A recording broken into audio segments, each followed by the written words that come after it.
leaders I work with are strong and are committed to a united opposition so that we have one candidate to face William Ruto in the next general election. I have personally committed before the people of Kenya that if I'm not chosen to be the flag bearer, I will be more than willing to support whoever is agreed on. My colleagues, Honorable Stephen Kalonzo Musyoka, has committed himself that in case he's not the flag bearer, he'll support whoever is agreed upon.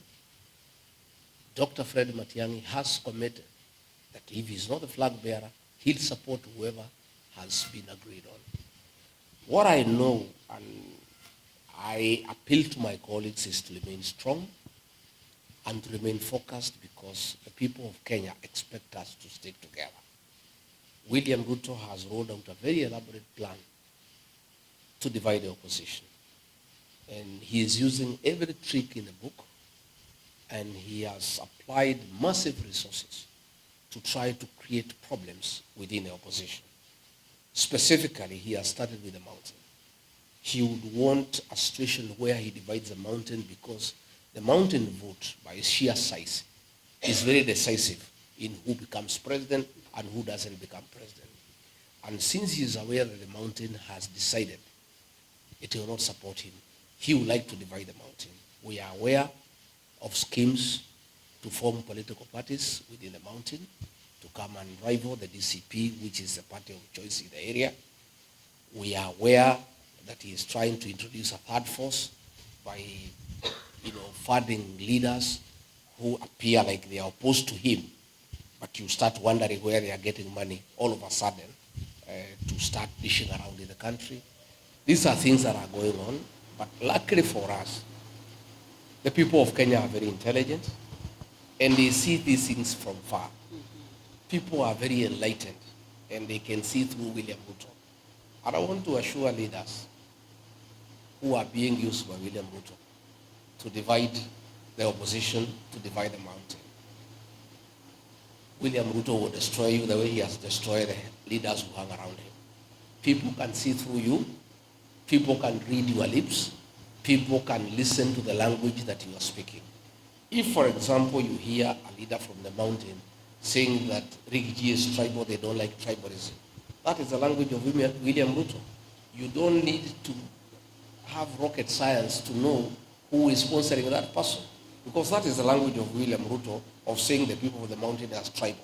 So if you hear a leader from the mountain all of a sudden talking about tribalism, oh, we don't want tribalism, that is the language of William Ruto. You can tell, and then you can see those leaders are having some bit of money, and they did not have money before. That tells you clearly what is happening. So I want to tell those leaders, the people are very intelligent. And I want to remind our leaders of the situation in the year 2002. The people of Kenya had decided that they did not want anything to do with Daniel Arap Moi and his project. And people had made that decision as a people, and the leaders were following them. The Honorable Musalia Mudavadi was in the group that had rejected the project of President Daniel Arap Moi. Somewhere along the way, Moi convinced him to abandon the people and join him. He dismissed Professor George Saitoti as vice president and appointed Musalia as vice president. And Musalia was earmarked to be the vice president for Uhuru Kenyatta.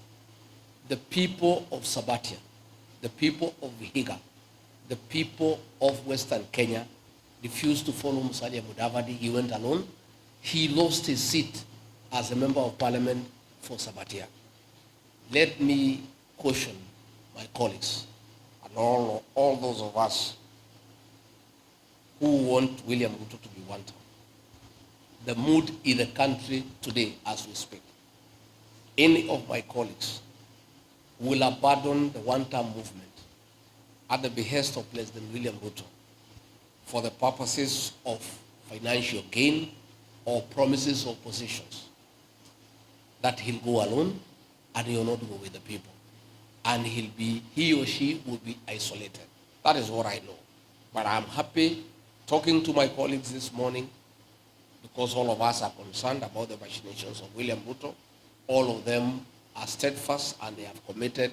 They will stick to the course and they will not let the people of Kenya down.